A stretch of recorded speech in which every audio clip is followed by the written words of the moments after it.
Yes, now the floor is yours.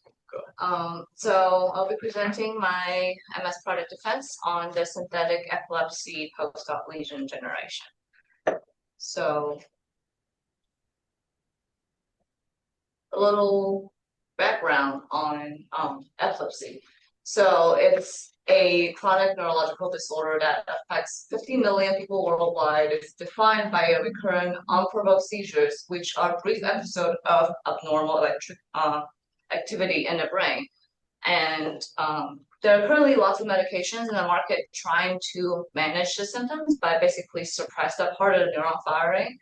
However, about 30 to 40% of the patients are or later on become drug resistant, which means that the seizure will persist, and as we all know, could be very dangerous if you have on the more severe side. And in this case, a partial lobectomy, it's probably one of the only effective alternative treatment, and that offers 60 to 70% chance of a long-term seizure freedom if the seizure focus can be safely removed. This procedure basically targets use the EEG to map the brain signals and then target the part that they're detecting the epilepsy current, the original part of the epilepsy current, and then to remove that part to stop it from the source. But the challenge is because we're only using EEG mapping, it's very difficult to pinpoint with high accuracy of the part of temporal lobe that is causing the seizures. And removing too much could result in large brain functional loss, but not removing enough could cause recurring of seizures. And the lack of pre and post-op data, as we know, is medical data, and then we need, there's a lot of privacy issues to go through to get a patient's pre and post-op data for any comprehensive analysis. And another challenge that we didn't think beforehand was even with a pre and post-op data, the unique nature of the brain tissue limits the structural studies, because once you take it out of the brain, it loses its structure, it becomes a blob, and it's hard to do any analysis from that blob. So here's a clinical post-op scans for a more visual reference. In this case, this patient's right temporal lobe partially removed, and you can clearly see the void there. So the current approach to mark the lesion is to manually voxel by voxel with a post-op scan to fill in the space. And it's very labor intensive, as you can see. And you can see from the scan that it'll lose the fault of the brain's natural structure, which limits the amount of studies we can do even with a manually marked structure. So one of the questions that we were first trying to do is simply subtract the post-op from pre-op to get the lesion. And then you can see here with a patient's pre and post-op and with the segmentation to clearly see the structural analysis of the temporal lobe and how much has been removed. However, the gravity will cause the brain to drop the only hemisphere that went through the procedure. And then you can clearly see in the bottom right image that in this case, the right temporal lobe is removed. And then in the XOR result, the right side of the hemisphere has a lot more difference from the left. So why is that bad for us? Hmm? Can you explain why is that bad for us? So this basically, on the left side with the minimum difference, we can simply clean up with clusters, removing small size clusters. But however, on the right side, because it has a large volume of difference in the voxels, you can't simply just remove the outer part. And this basically limits the pre and post-op simple comparison. it's not as straightforward. And also this give us another glimpse into even if we have a pre and post-op, depending on the position of the patient's laying, the brain could also slightly shift and limits us from a direct comparison from scan to scan. So there are also existing models that are trained on rough data. So their goal is to hallucinate the entire brain.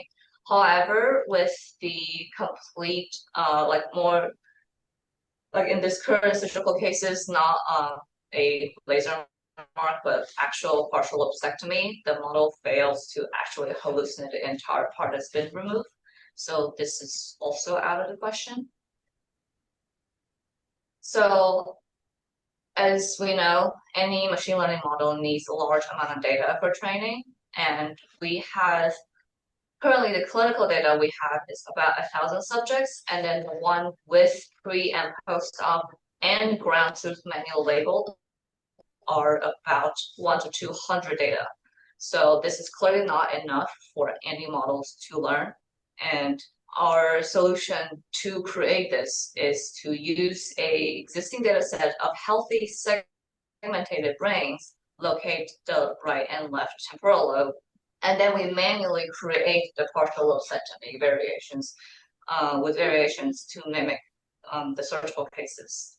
And then we can use a generator to generate the already large data set of the healthy brains into synthetic T1 MRI scans and the lesion. So here's the example of the segmented brain.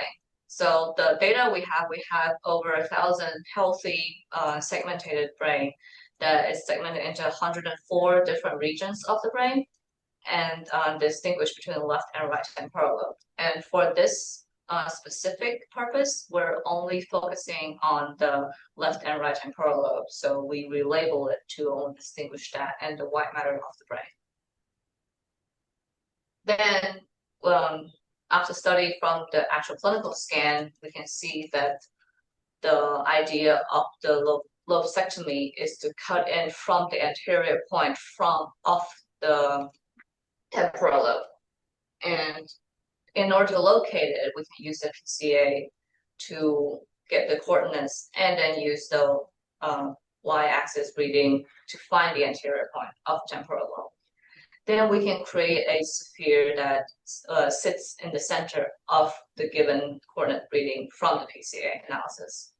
Then we can set the sphere to cut into the brain, but only removing the temporal lobe label and the white matter.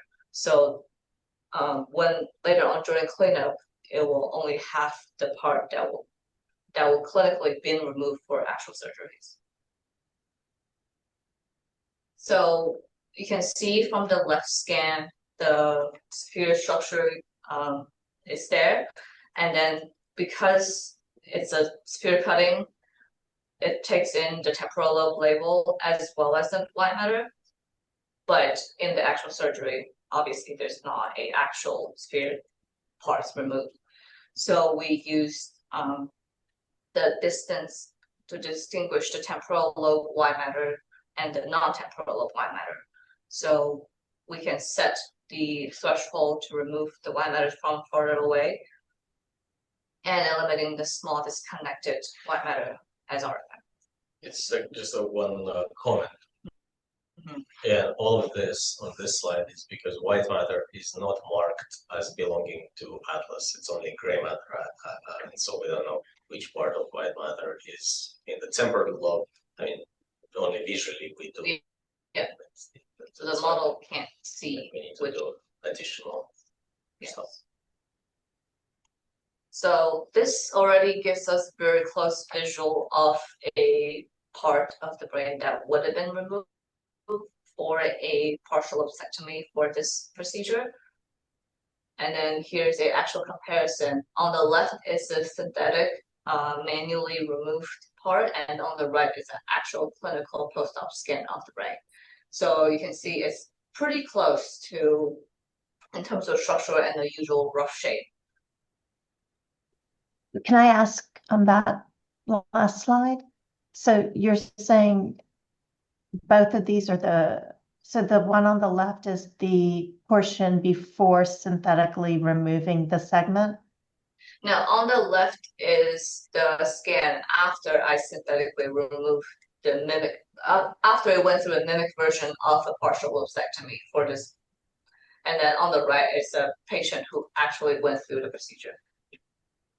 Okay. And the way you were talking about with the segment that's removed, like that matter itself, the lesion that's removed kind of collapses. And I know from our discussions, you mentioned that inside the brain also with that void, there's sort of filling into that voided space. So yours is matching that, filling in that voided space as well?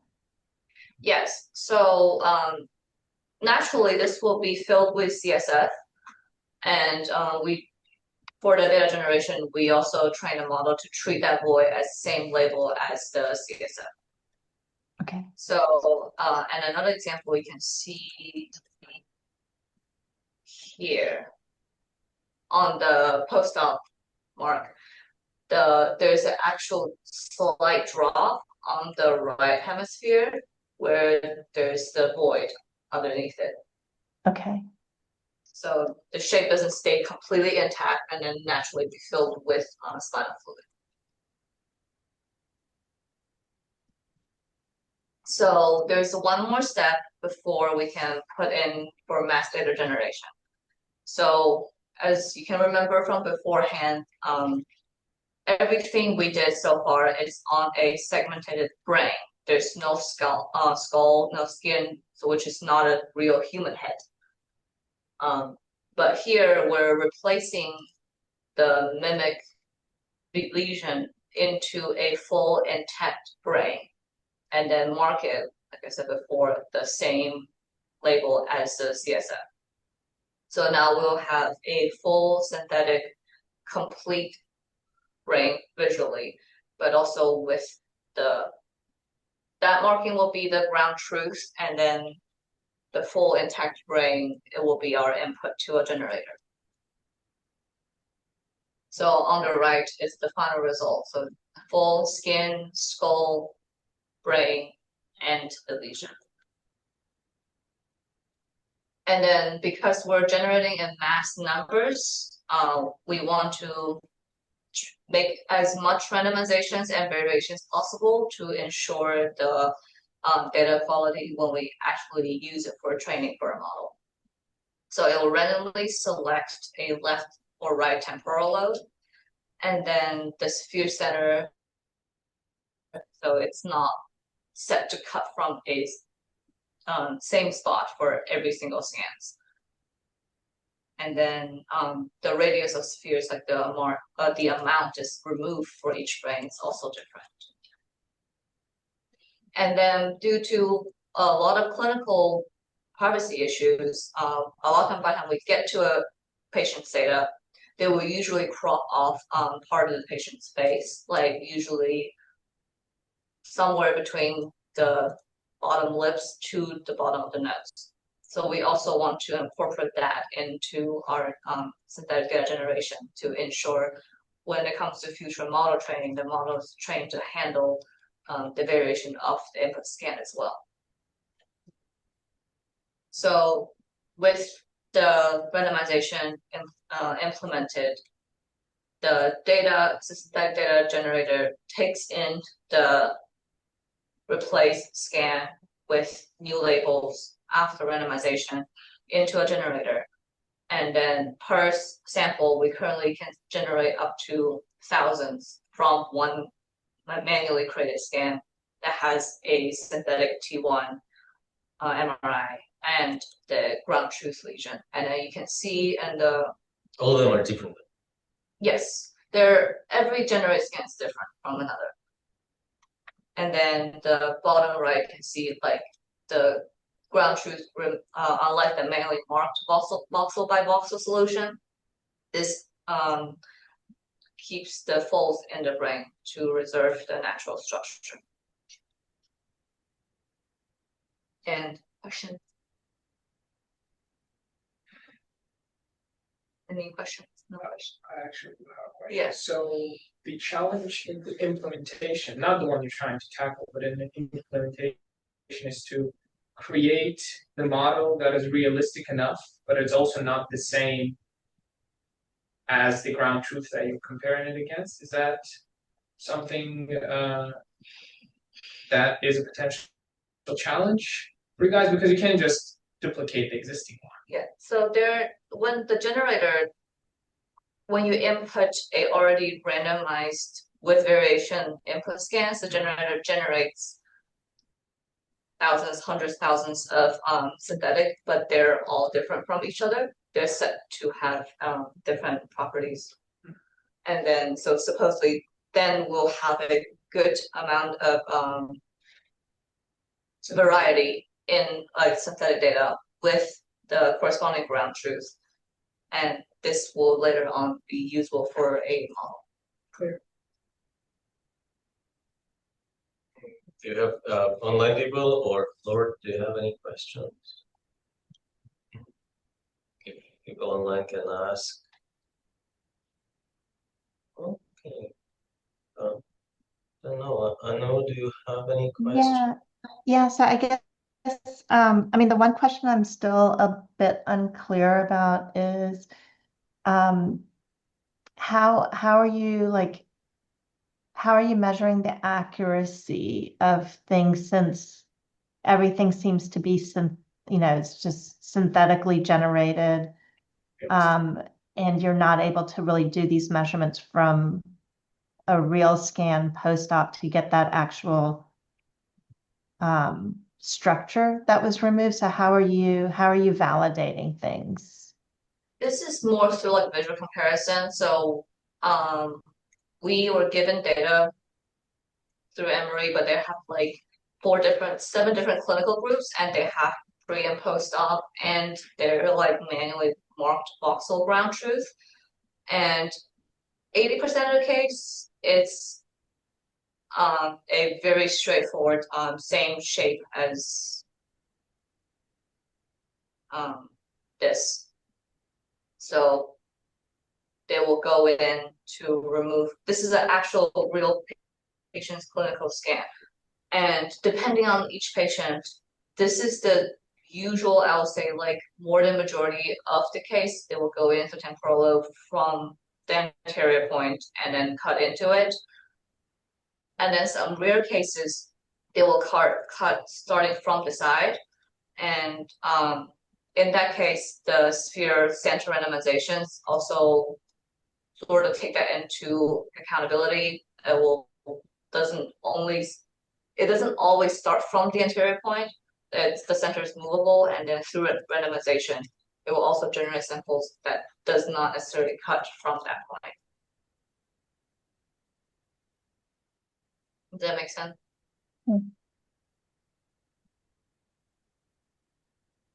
Because the current approach with the surgical case of epilepsy is they can't really pinpoint the exact regions for some patients, and then they have to basically estimate how much they need to remove. And then the idea of having a model that will take in a post-op patient scan, generate a part that's been removed, and then further allows structural analysis and studies, then it will eventually circles back to, did they cut enough? Was it too much?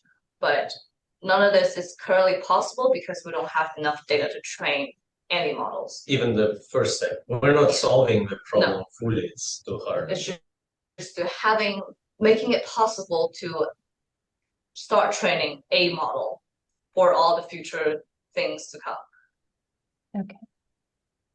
Okay. That you answered my next question. So I was wondering what that next step is going to be. Yeah.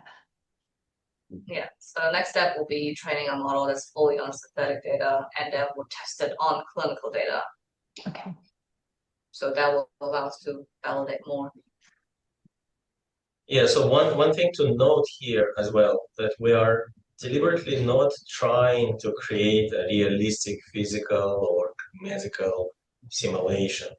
We're trying to create a data set that is variable enough and difficult enough for the model to learn, so that it learns on. Can you go to the slide with the synthetic example, where you had what warhead generates?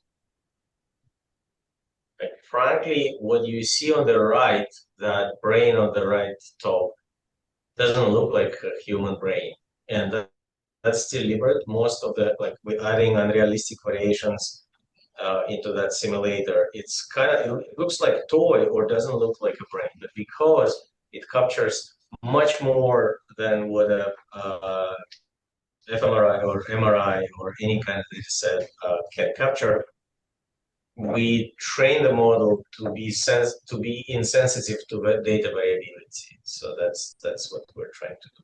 Even though it looks toyish, not a real simulation, but that's our goal. We're doing it on purpose. Yeah. So yeah, and the data with the warhead generator and this approach is practically infinite. It's like variations are so large that you never train on the same sample again.